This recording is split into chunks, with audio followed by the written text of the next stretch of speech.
Hello, interwebs. I am Sebastian from InvestComics.com in the back of Famous Faces and Funnies, and this is FFFIC. And I'm by myself because Sean didn't get to read all of the stuff, and the stuff that he read, most of it didn't stick with him. So he's up front, man in the register, being all businesslike. Alright, so let's dive into this massive stack of books. First up, we got Lone Ranger number 18. Is good. You get a little bit of redemption for a guy with a dark past. You get Lone Ranger and Tonto teaming up and discussing the value of sensible retreats versus plow through. And then, of course, plowing through is good. It's très bien. Killer Croc number 1. This surprised me. One, because it literally surprised me. It was in my pull box, and I completely had no idea that I had ordered it. I think I ordered it because it's from the Batman and Robin run, and I usually read that book. So I think I actually ordered it more for the book it is supposed to be than for the book it was. But yeah, Killer Croc is Batman and Robin 23.4. This was really good as an origin of Killer Croc, and as a current story. You've got, I'm not going to go so far as to say he's an anti-hero, but you've got a lot of his motivator. Yes, he did have a lousy childhood, being raised by not an abusive parent, but let's just say resentful and neglectful aunt. But yeah, he's got his own little under the ground domain. There's a lot of gray in this. He's got some noble reasons for doing the horrible things that he does. A lot of them, the things he does to cops, but they are crooked cops. So there's really no one who's 100% good in this. There's definitely a whole lot of people that are bad, but there's really no one. There's a sweet innocent child who, breaks the kneecap of a corrupt cop and leaves her for Killer Croc. So these things happen, but it's almost like he's got his own Morlocks, not the Marvel Morlocks, like the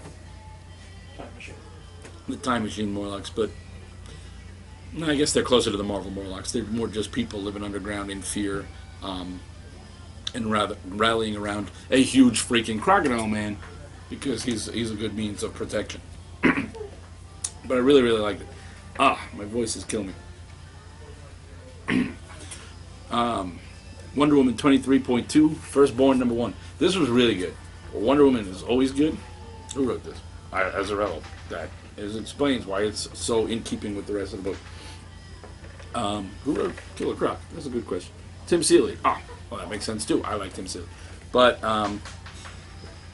this is really good. I love the way the muses are used in this to tell the story, but because they're modern day, they tell it not in... They don't get the flowery speech people love to give the classic Pantheon characters in comics. They speak modern to borderline street speak for the way they say their things. But it was really good, and it gives a wonderful origin for the Firstborn. In fact, that's his name. Is literally Firstborn. Son of a jackal. He was adopted by jackals. It's like Mowgli, only creepier. And it was just really good.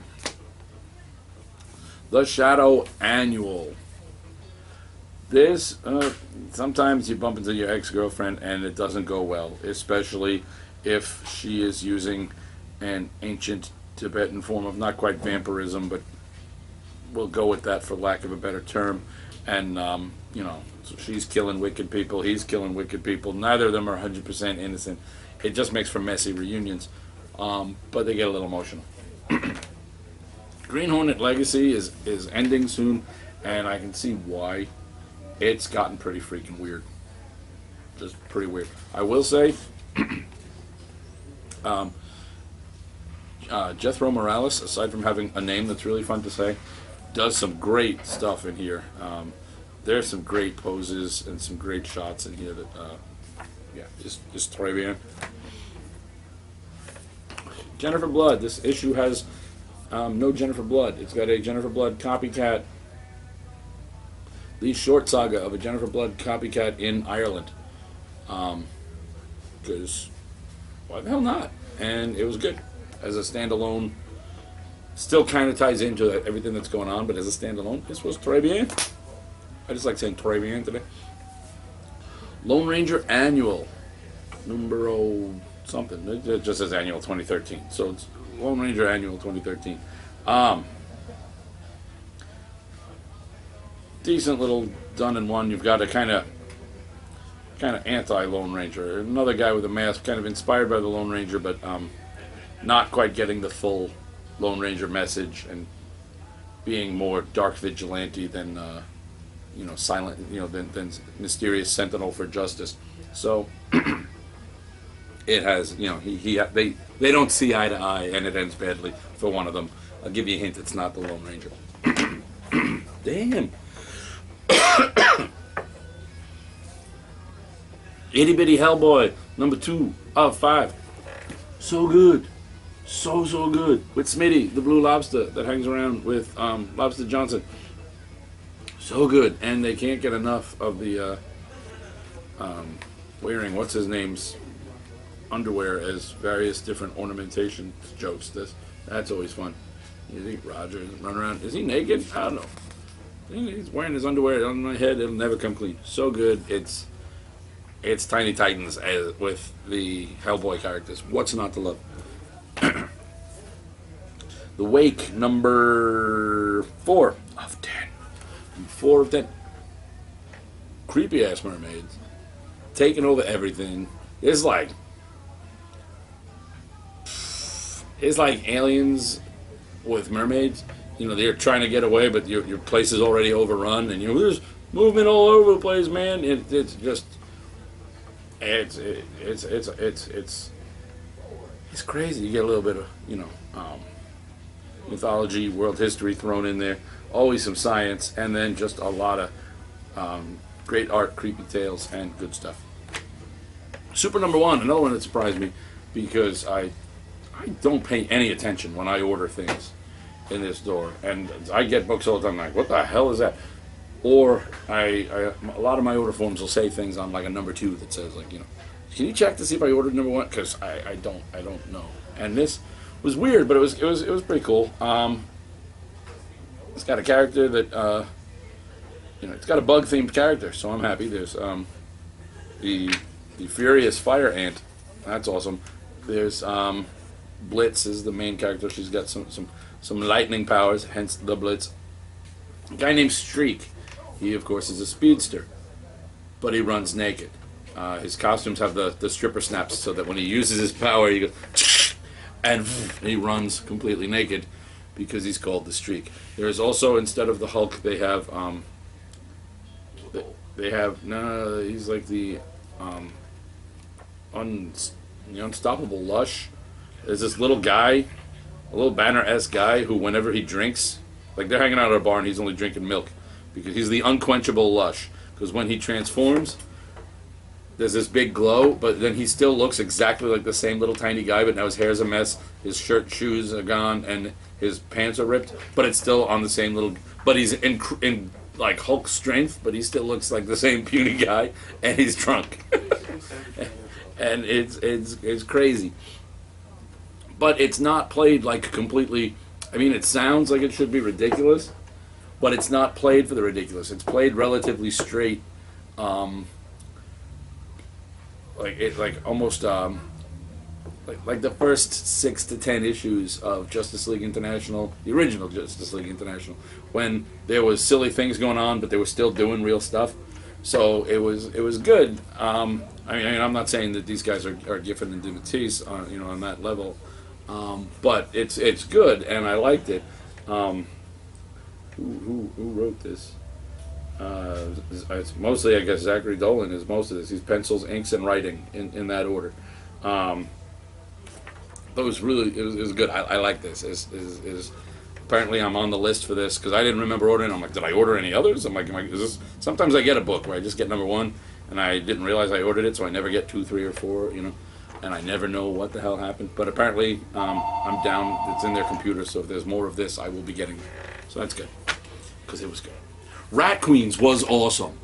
This book, Oh my God, this is if you're a Dungeons and Dragons, Pathfinder, Magic the Gathering. If you're a fan of any of those, this takes place in that kind of world. These characters, it's an all female party. You've got she's like a reformed dark priestess, and then you've got the female dwarf, the female elf, and the I forget what their term is. I want to say smidget, but she's like a halfling, and it's just hysterical. The apparently adventuring parties are tolerated in the town because they all work specific sections and keep part of the town safe from the monsters and creatures that would otherwise come into the town. But these ladies have been causing a bunch of trouble, so they all get dragged in, and they're just assigned. These are the different adventuring parties. There's the Rat Queens, which is our girls. There's the Peaches, which is mostly girls and one little guy. I don't ask. There's the Four Daves, which have 4 guys named Dave. Our cameraman could join it, and it'd be the 5 Daves. There's the Brother Ponies, Bronies, and then there's the Obsidian Darkness, who look like really pale elves that just wear all black and are kind of the emo of adventures. But they're all in trouble, so they're all just assigned what they have to do. But the story is so good. It's funny, but it's it's so funny. I don't know if you could hear Jared's unmistakable cackle on the background of that, but Jared just laughed on cue. The story is really, really, really well done. The art is really cool. It's written by Curtis. I want to say that's Weiss, because in German that would be Weiss. That B would be an S. So I think it's Curtis Weiss. It might be YB, but I'm going to go with Curtis Weiss. And I don't know who Rock Up Church is, but the art is gorgeous and really fits the book. I think my favorite character is this weird drunk little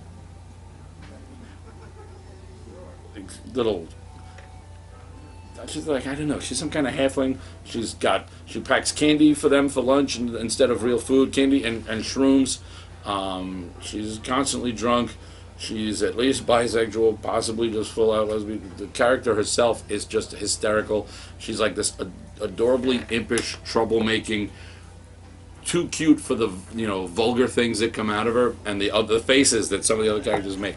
It's really, really well done. This is up there in my world with the Pathfinder Goblins book, as far as just fun fantasy, and the end is brilliant. I can't wait for the next issue of this. It's just, and they're like, son of a kitten. But oh my god, so good. Red Team was very talky this issue. This is issue number 5. And Red Team was very talky, but it's still good. It's that police team that has gone rogue to start killing criminals that they know did stuff but can't put away, and it becomes and then of course things go horribly awry. And this is one of the issues where things start to go horribly awry, is they also find out they're not the only killer cops on the loose here, so it gets complicated. Battlestar Galactica number 4 is good.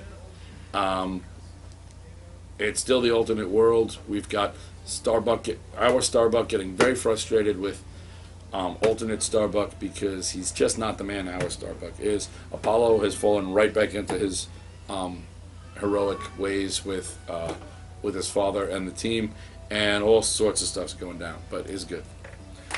Ocean Master number 1, the only one I got with the 3D cover, because look how cool that is. Ooh, was good, not great. Should have been great, especially with who wrote this? This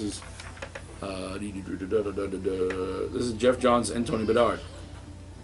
Should have been great, but it only came across as good. I don't know what they were going for. If he's like, noble villain, total villain, anti-hero,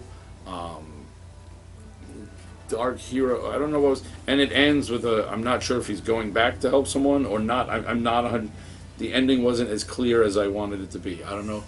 Is he going back and doing the right thing, or is he still not doing the right thing? I think he is, but that may just be me wanting to think that. So, I don't know. Secret Society is Justice League 23.4. Alright, this was Aquaman 23.2. But Justice League 22, this was really good. This is the best one. This explains a lot. This shows you a lot about the Owlman outsider connection. This shows you why our Nightwing is important to Owlman. It shows you why why Earth 3's Alfred spends a lot of time doing that little ha ha and is really pale and vaguely Joker-esque. If you recall on this show, because he's so thin and wears the bowler hat, I thought he looked like a Joker-fied Riddler when we first met him, only to find out later that, of course, it was Alfred, and there's a reason for why he is the way he is. And this is just really, really good. Tells a lot of stuff, leaves a couple of questions that are still lingering, even asks a couple new ones, and is really good. So, it's terrific. Young Avengers, number 10. I'm done with this book. Batman, Superman, number 3.1, Doomsday. It was okay. It was okay. It wasn't great. It wasn't bad. It was just it's Brett Booth and Norm Rappin on art, and I'm not what you call a huge Brett Booth fan, but it worked for this. I mean, he most of it, his Doomsday looks fairly cool, if not exactly Doomsday-ish. So I think they got the Doomsday redesign falls into that category of changes made for the sake of changes. That it doesn't really add anything. The changes they made physically to him, it's just like, let's make him not look like the Doomsday. Let's redesign, and they just kind of let's change the bone thing and give him a different pattern, and it just doesn't. There's too much, and it didn't. If you're gonna change something, change it and make it a change that matters. Add something, change something significant. Just make little changes that just make it kind of weird. It doesn't. This looks okay, but this was Tony. This is a Tony Daniel cover, but inside the horn things, and it's just way too much, and it's I don't know. It just didn't work.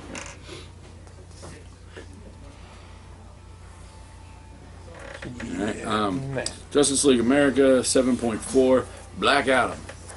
Well, we're wondering how Black Adam would be back after he got crematified at the end of the Shazam story, and now we know how he's coming back, because he's back, and sometimes it just takes a little ritual and the word Shazam. He's not thrilled about the idea of alien interdimensional super beings taking over the world, and he's like, no, they send out that this world is ours, and this world belongs to no one. No, he's not having it. But it does sort of reintroduce the characters who in previous 52 would become Isis and Osiris. Well, they never become those characters in this, and Osiris's lot is not a good one, no matter what world he's in. You recreate the New 52. He doesn't get a happy ending. He doesn't get eaten by a giant talking alligator best friend in this, but hey, can't all do it. Bane was alright. 23.4 is Batman. 23.4. It sets up for what they're going to be doing with Bane in the meantime. I read it because Bane's been in Talon, and I've been liking Talon, but this didn't tie really into any of that at all, other than he's still got his plans for what he wants to do to Gotham, and right now there's nobody in Gotham, so he's going to play a big part in a couple of the other miniseries and stuff. But it was alright. Spear Spider-Man Team Up number 3. Started out, I was like, meh, but got really cool by the end. He doesn't team up with anyone specific. We meet a new character who calls herself, I forget what, but it's the Latin word for electricity, or the Latin word for lightning. Was it Fulmina? And she gets stuck in the grid, and then kind of goes, she gets into the electricity of New York City, and then kind of goes a little nuts from there with what she wants to do. We've also got him working with the Mighty Avengers, so he's sort of teaming up with the Mighty Avengers. He's sort of teaming up with Fulmina, I wasn't sure who exactly the team up was. It's really just a Superior Spider-Man story that has some guest stars more than a team up of sorts. But it was pretty good. Scarlet Spider number 22 was really good. This book is always really good, which is why I'm so sad that it's ending. But it looks like it's going out with a form of a bang. But yeah, this was the best Spider book they had going on in there. So I'm going to be sad to see that go. Star Wars Legacy number 7. Things coming real. You got some stuff going on with the Mon Calamari trying to work back for their lost world, as it were. You got Sith killing Sith, and you got Anaya Solo getting into trouble because that's what she does. Powerpuff Girls number 1. It was cute. It was good. Bella loved it. My 7-year-old's been watching all my old. Apparently, I had all the old Powerpuff, the old VHS tapes they used to sell. Found like a shit ton of them in my garage. Bella's been watching them and some of my old animes non-stop for like ever and ever and ever. So she read this, loved it, and that's really all you're looking for. And the art in this, Troy Little, it doesn't miss a hitch. It looks straight out of the show. You know, he's got it down like he's been practicing with, you know. You'd almost think that there were Powerpuff stencils somewhere at home because these are perfect. Speaking of Spider books that are great and are coming to an end, Ultimate Comics All New Spider-Man 27, continuing the Spider-Man No More, even though clearly he's Spider-Man again, is good. Is really good. Makes me sad because I think if they're going to end the Ultimate world with Galactus eating everything like he does, then they're just introducing a cloak and dagger in time for them to get eaten along with the world. This makes me sad. I don't think I can read any of this and truly enjoy it knowing that everything's potentially about to just end and end badly. Although in theory, our boy here Miles Morales may end up in the regular MU, although I'll still feel bad for him because, I mean, I know most of the great comic book characters are orphans, but it's one thing to be orphaned, and another thing to be orphaned because your whole world got eaten by the Galactus who came through because this other world that you're now trapped on broke time and space. So that's like a lot to get over. Revival number 14 is great. It's always great. These little ghosty things are explained a little more, and everything in this. Oh, this would be such a great creepy TV show. Oh my God, I love this book. Saga number 14. It's Saga, which at this point, I know what the word saga really means, but thanks to this, we now have to change saga to be another word for awesome, because this book is, and it's just, it's so good, and all these characters are so great and so fully real, and the art is so beautiful. And if you're not reading Saga, I'm not talking to you. The In Crowd, still not thrilled with the logo, but the book itself is good. You've got a little more of a look into, I'm not great with character names, but their watery guy, he's got a dark streak. Not like an evil dark streak, but like a I'll do what needs doing kind of dark streak. And I didn't expect that based on some of his previous encounters. I like Wing Boy, and they get some cool sea creatures, and they have little cutaways, almost like they're being filmed in like a mockumentary. It's almost like The Office, where they do stuff, and then they have the sit down parts where the characters kind of explain to the owner, well, I was thinking it was this, and blah blah. So it's well done that way. So it's good. Critter number 14, really good. And my Cat 5 will guest star again in issue number 15, which is the next one. But this is really good. They learn a little more about Tide Pool, and they sort of take him down for now. But what they learn about Tide Pool is taking him down doesn't mean you took him down. He's a bit more than that. But this was really, really good. Ton of characters in this already. I can't wait to see the next issue where my character, Cat 5, and several other characters are going to guest star, because they already got a billion characters doing stuff for this big event, and now they're just going to have just guest stars kind of flitting in and out of the background. So it should be good. Green Lantern 23.4, Sinestro #1, and a slightly tweaked, I stress slightly tweaked, Sinestro origin for the New 52, with the added thing of it's told through the point of view of Lyssa Drake, who was the keeper of the Book of Parallax, but the book is gone, and she's kind of tattooing the history into herself, and her view of it is very slanted to the point where not only does she completely buy into all of Sinestro's rationalizations for his actions, she even goes further than he does, because she clearly reveres, worships, respects, and may even creepily love Sinestro. So it was really well done and very clever. I'm not sure who wrote it. Let's take a look and see if it tells us, because sometimes they hide it. Oh, this is Matt Kint and Dale Eaglesham. So it's beautiful to look at, and it's really well written. This made me happy. A+X, Avengers and X-Men, #12. Not only did it have a great Christos Gage written Beast and Wonder Man team up. These guys were BFFs back in the day, and this is them catching up and realizing they're very different from who they were now, but they're, underneath they're still friends, and it was really well done and just a lot of fun.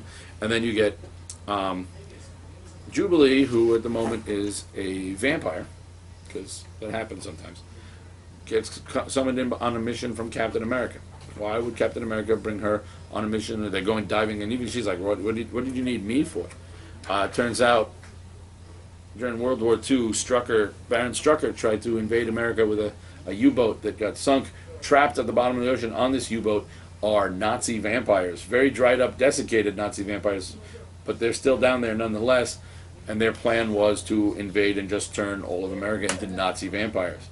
So it's Captain America and Vampire Jubilee versus Nazi vampires on a submerged U-boat. Does it get better than that? Not really. It doesn't. That's awesome. So you got the Christos Gage and David Williams Wonder Man Beast, and then you've got Justin Jordan and Angel Unzueta on the Cap Jubilee. Awesome. This was so much fun, this issue. Jupiter's Legacy #3. I really liked #1. I liked #2, and #3. It's starting to go the way of all the Mark Millar books. It's just that, and look what we've done with the dark and the violent and the ooh and the ah. So the artwork is still gorgeous. It's quite neat, but I know people love Mark Millar, but I find him very repetitive.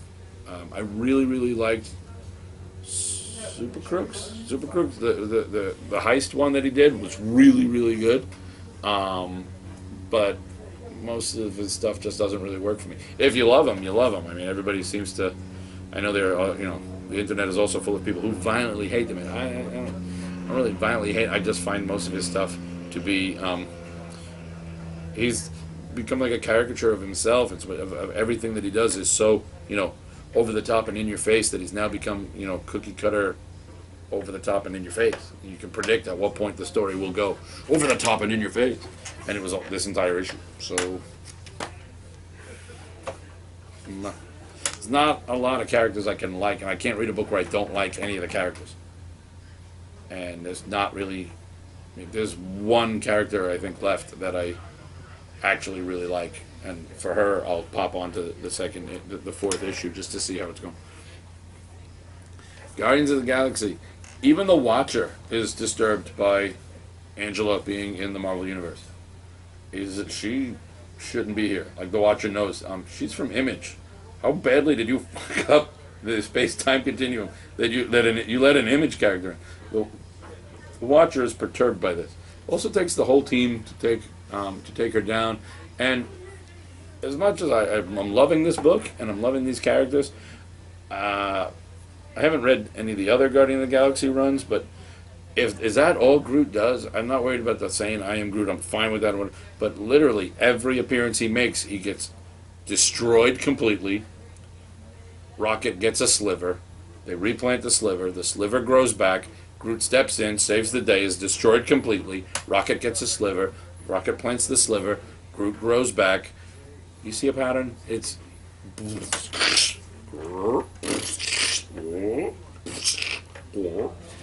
he's like Deus Ex natura.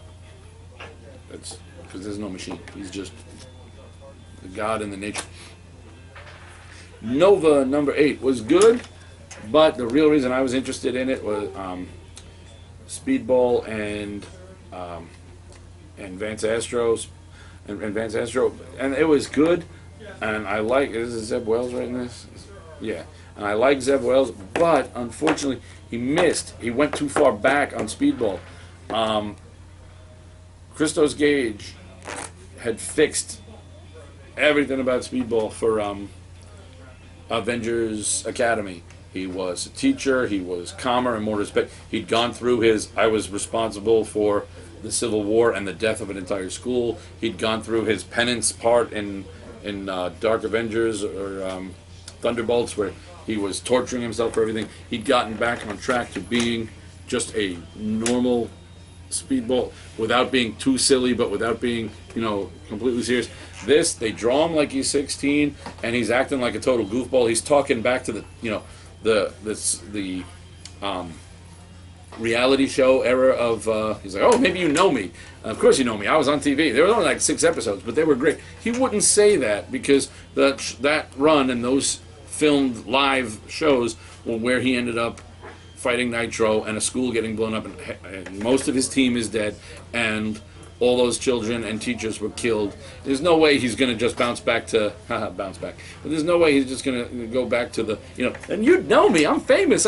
No, and there's also no way someone is not going to know who he is at this point. For a while, he was the most hated character within the Marvel Universe. Not like that fans hated him, although a lot do. But within the Marvel Universe, he was the poster boy for the problem with superheroes.